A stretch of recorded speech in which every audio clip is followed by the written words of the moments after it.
प्रदेश में lumpy virus संक्रमण का प्रकोप जारी है। राजस्थान में कुल 9,20,000 पशु लंपी से संक्रमित हैं। लंपी से अब तक 40,533 पशुओं की मौत हो चुकी है। 8,71,000 गायें अभी भी लंपी वायरस से संक्रमित हैं। 5,03,000 गायों को लंपी से ठीक किया जा चुका है। प्रदेश के सभी जिलों में फिलहाल लंपी संक्रमण फैल चुका है।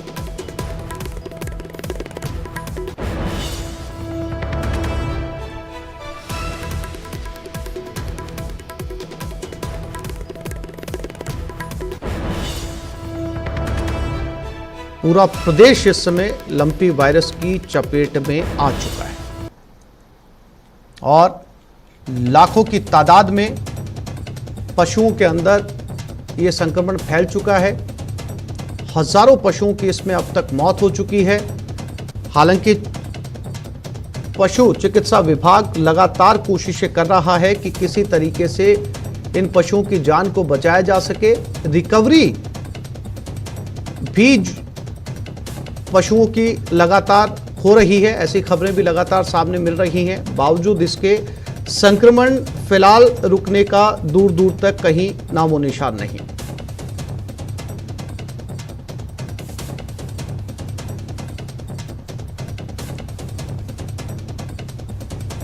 तो इस समय पूरे प्रदेश में लंपी का संक्रमण, हालांकि गायों की रिकवरी की भी खबरें मिल रही हैं। लोग आयुर्वेद तरीके से भी ठीक करने की कोशिश कर रहे हैं, क्योंकि फिलहाल इस वायरस का कोई टीका नहीं है। बचाव की कोशिशें जारी हैं। तमाम आयुर्वेद के नुस्खे अपनाए जा रहे हैं, जिससे इस वायरस से गायों को बचाया जा सके।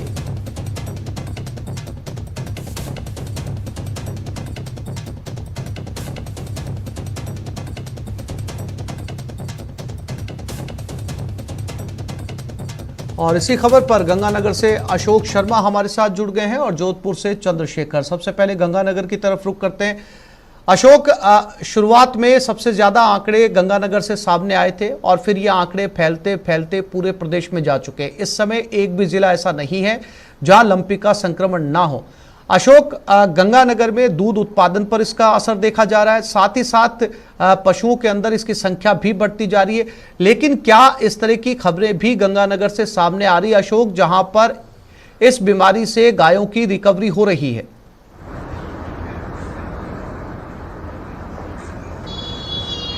बिल्कुल आसिफ जी, आपने सही कहा। श्री गंगानगर से ही इस लंपी स्किन वायरल डिजीज की शुरुआत हुई थी, जो प्रदेश के सभी 33 जिलों में अब पैर पसार चुका है। बात करें मौजूदा स्थिति की, तो देखिए पिछले करीब 8 से 10 दिनों से श्री गंगानगर में जो बारिश का दौर था वो थम गया है। बारिश का दौर थमने से सबसे ज्यादा फायदा इस समय मिला है तो पशुपालकों को और साथ ही साथ पशुपालन विभाग को, बिकॉज क्योंकि इन्फेक्शन की जो रेट थी वो लगभग 8 से 10 दिनों के अंदर पूरी तरह से घट गई है और मोर्टेलिटी रेट भी काफी हद तक प्रभावित होती हुई दिखाई दे रही है और जो रिकवरी रेट है वो रिकवरी रेट बढ़ने लगी है। आज के मौजूदा आंकड़ों की बात करें तो 85,000 से ज्यादा पशु धन अभी भी श्री गंगानगर जिले में संक्रमित हो चुका है। वहीं 4500 से ज्यादा की मौत हो चुकी है। लेकिन पिछले 10 दिनों के दौरान के यदि आंकड़ों की बात करें तो पिछले 10 दिनों के दौरान जहां रिकवरी रेट बढ़ी है, वहीं मोर्टेलिटी रेट और इन्फेक्शन रेट बहुत ज्यादा घटी है।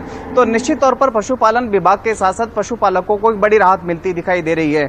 अभी तक की जो स्थिति है, चूंकि पशुपालक विभाग और ये सब तो अपने स्तर पर काम कर ही रहे थे, हमारे साथ यहाँ के एक सेवादार हैं, उनसे बात करते हैं। आप ये बताएं कि जब हमने आपको देखा कि आप अक्सर गौशाला में रोज धुनी देते हैं, तो धुनी देने का क्या तरीका होता है और उसमें किन किन आयुर्वेदिक दवाइयों का इस्तेमाल करते हैं आप? उसमें जी एक तो नारियल डालते हैं, एक कपूर, अजवाइन, गऊ का गोबर सूखा और गुग्गल धूप और लोबानी धूप, नीम के पत्ते, ये डालते हैं, उसकी धुनी देते हैं। उससे बहुत फर्क पड़ा है। बहुत फर्क पड़ा है, बहुत ज्यादा। अभी अपन अपनी गौशाला की बात करें तो गौशाला में अभी क्या हालात हैं? गौशाला में अब सही है, बिल्कुल अब ठीक है। अब तो कोई 5 पैसे ही है, वो ज्यादा नहीं है। ज्यादा नहीं है। हाँ। देखिए आसिफ जी, ना केवल इस गौशाला में बल्कि मोटे तौर पर पूरे जिले के अंदर ही जिस तरह से बारिश का दौर थपा है, क्योंकि बारिश की वजह से जिस तरह से मक्खी मच्छरों का जो संख्या बढ़ रही थी वो है वेक्टर बॉर्न डिजीज है, ये उस पर काफी हद तक अंकुश लगा है। टेम्परेचर राइज हुआ है, हवा में जो मॉइस्चर था वो कहीं ना कहीं खत्म हुआ है, जिसकी वजह से लंपी स्किन वायरल डिजीज के जो इन्फेक्शन की रेट थी वो काफी हद तक घटी है, प्रभावित होती हुई दिखाई दे रही है। पशुपालन जो विभाग विभाग है उनसे हमारी जो बात हुई है, उनका कहना है कि पिछले 8 से 10 दिनों में जिस तरह से इन्फेक्शन की रेट घटी है, उसी हिसाब से दवाइयों की जो डिमांड थी वो भी काफी हद तक घट गई है। तो दवाइयों की भी मोटे तौर पर अभी कहीं कोई शॉर्टेज नहीं देखी जा रही है।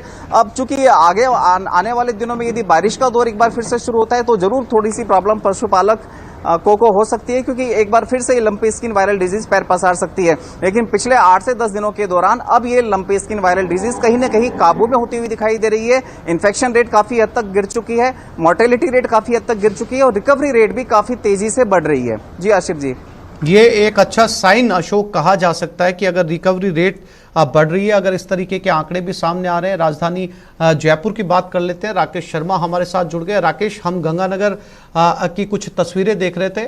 गंगानगर से हमारे संवाददाता अशोक शर्मा जानकारी दे रहे हैं कि रिकवरी रेट जो है वो भी अब बढ़ने लगी है और दवाइयों की कहीं कोई कमी नहीं है। आयुर्वेद के नुस्खे अपनाए जा रहे हैं, यानी हर स्तर पर गायों को बचाने की कोशिशें जारी है।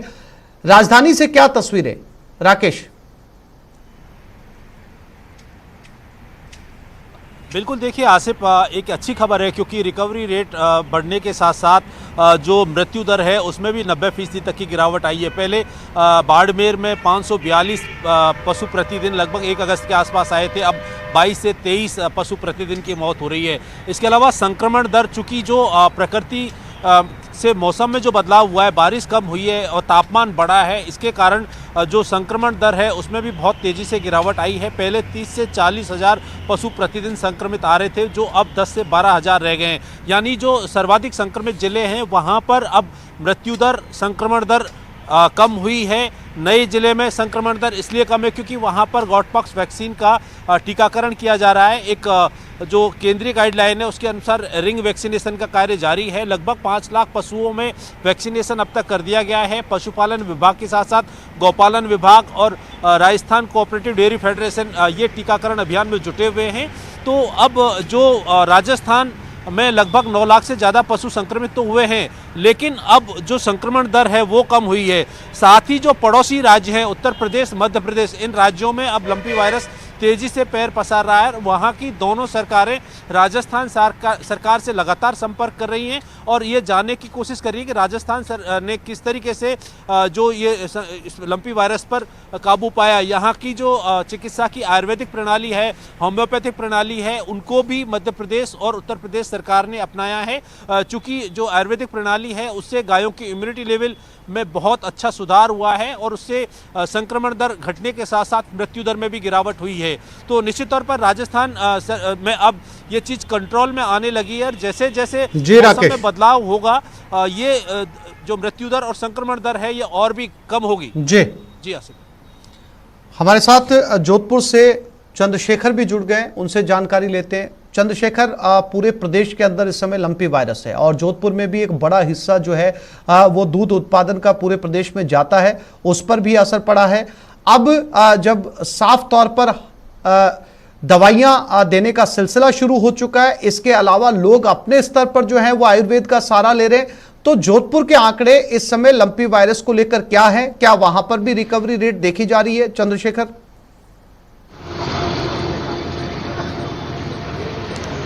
देखिए आशिफ, इस पर बात करें तो जिस प्रकार से मौसम में बदलाव हुआ उसके बाद लंपी वायरस का असर कहीं ना कहीं कम पड़ा है। लेकिन सबसे बड़ी बात अगर अपन करें तो जिस प्रकार से कोरोना काल में आयुर्वेद ने अपना प्रभाव दिखाया था, आयुर्वेद ने जो है लोगों को ठीक करना शुरू किया था, ठीक इसी तरह से लंपी वायरस में भी जो है आयुर्वेदिक दवाएं जो है कहीं ना कहीं कारगर साबित होती है। इस वक्त हम खड़े एक ऐसे पशुबाड़े में जहां पर एक आप देख सकते हैं वो गाय है जिसको लंपी ग्रसित है, वो उसको एक अलग बांध रखा है और बाकी सब गायें जो है दूसरे बाड़े में अलग बांध रखी है। पशुपालक हमारे साथ है, बात करेंगे किस तरह से ध्यान रखते हैं और क्या किस तरह से ये बीमारी परेशान कर रही है। सर, हम इसका रोज ध्यान रखते हैं और दवाई टाइम टू टाइम देते रहते हैं और इलाज चलता है इनका। नीम का गर्म पानी है उससे फिटकरी लगा के इलाज करते हैं। देखिए आसिफ, जो लगातार आयुर्वेद दवाओं की अगर बात करें तो सबसे महत्वपूर्ण बात अगर करें तो चूंकि इसको एक आपदा घोषित नहीं किया गया, जिसके चलते पशुपालकों को खासी परेशानी उठानी पड़ती है, क्योंकि एक पशुपालक की यदि एक गाय की भी मौत होती है तो उसे एक बहुत बड़ा नुकसान होता है और उसकी भरपाई जो है सरकार की ओर से इस कारण नहीं की जा सकती क्योंकि इसे आपदा घोषित नहीं किया गया, जिसके चलते उसे जो किसी भी प्रकार की राहत नहीं दी जा सकती। लेकिन अगर इसको आपदा घोषित कर दिया जाए तो निश्चित तौर पर जो है पशुपालकों को एक जो है रियायत मिलेगी, जो उसको चंद्रशेखर, अनुदान मिलेगा कहीं ना कहीं। आपके पास जो गाय पालक हैं उन्होंने आयुर्वेद का जिक्र किया, आयुर्वेद से काफी मदद मिल रही है, मौसम का भी खासा असर देखा जा रहा है। अब जब धूप तेज होना शुरू हुई है तो कहीं ना कहीं जो है इस संक्रमण से जो है थोड़ी बहुत राहत मिलती नजर आ रही है। तो ऐसे में जो हमारे दर्शक देख रहे हैं, जिन जिलों के अंदर इस समय लंपी संक्रमण है या किसी का पशुधन इसका शिकार है, तो कौन से वो नुस्खे हैं आयुर्वेद के जो जोधपुर में अपनाए जा रहे हैं, जो दूसरे पशुपालक भी अपनी गायों को दे सके, जिससे उनकी जान बचाई जा सके? चंद्रशेखर,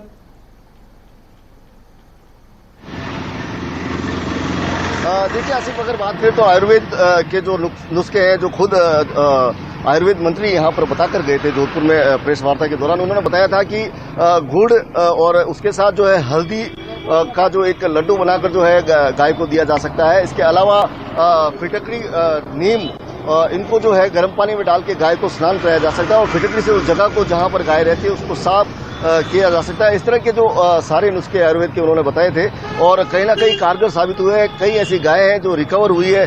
ताजा उदाहरण आप ये देख सकते हैं कि ये सामने जो गाय है, मैं आपको दिखा देना चाहता हूँ, ये लंपी ग्रसित गाय है, लगभग रिकवर हो चुकी है। आप देख सकते हैं कि जो इसकी स्किन पर जितने भी जो डॉट्स नजर आ रहे हैं, जो ठीक होने के निशान जो है स्पष्ट दिखाई दे रहे हैं और जो लगातार जो कहीं ना कहीं आयुर्वेद इसमें कारगर साबित हो रहा है। जिस प्रकार से कोरोना में मनुष्यों को आयुर्वेद ने ठीक किया था, इसी तरह जो जानवरों पर भी कहीं ना कहीं एक आयुर्वेद का जो है सफल इलाज होता नजर आ रहा है। जी आशिफ। बिल्कुल, गंगानगर से अशोक भी हमारे साथ लगातार बने हुए हैं।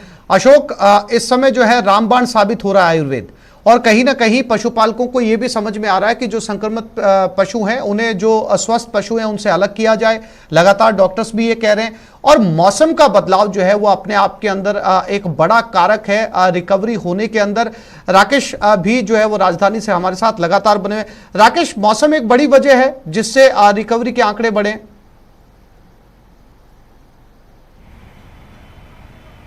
बिल्कुल आसिफ, देखिए मौसम में जो बदलाव हुआ है, चूंकि बरसात कम हुई है, बरसात के कारण मक्खी और मच्छर जो कि लंपी वायरस संक्रमण के सबसे प्रमुख वाहक हैं, ये एक पशु से दूसरे पशु में इस वायरस को ले जाते हैं और उसको संक्रमित कर देते हैं। लेकिन अब बरसात कम हुई है तो मक्खी और मच्छर की संख्या में तेजी से गिरावट आई है।